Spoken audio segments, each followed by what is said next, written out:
আমরা ভেবেছিলাম শেখ মুজিবের মেয়ে আর শহীদ জিয়ার ছেলে বোধহয় আর এক হবে না।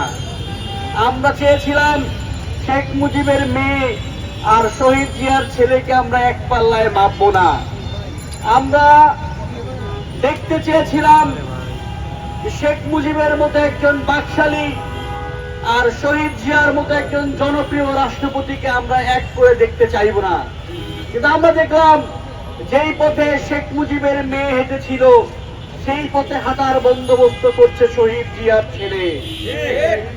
ফলত আমরা না চাইলেও ঐতিহাসিক প্রেক্ষাপট সামনে এসে দাঁড়ায়।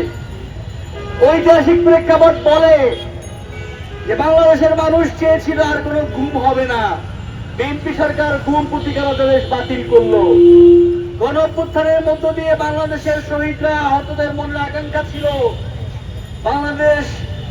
বাংলাদেশে আর কখনো মানবাধিকার ভুলুণ্ঠিত হবে না। আমরা দেখলাম শহীদ জিয়ার ছেলে ফিরে গিয়েছে শেখ মুজিবের মেয়ের বানানো মানবাধিকার কমিশনের দিকে। আমরা খুব করে চেয়েছিলাম বাংলাদেশে আর কোনদিন দ্রব্যমূল্য নিয়ন্ত্রণহীন হবে না, লাগামহীন হবে না। আর কখনো এসালামদের মতো মাফিয়াদের হাতে বাংলাদেশের ব্যাংকিং খাত যাবে না।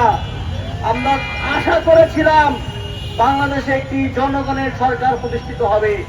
আমরা দেখলাম দীর্ঘদিন ধরে তাদের এক কৃত্রিম সংকট দেখানো হলো। সেই কৃত্রিম সংকটের শেষে আসলো যেবার কৃত্রিম সংকট বন্ধ করা হবে, কিন্তু জনগণ আমাদেরকে বেশি টাকা দাও।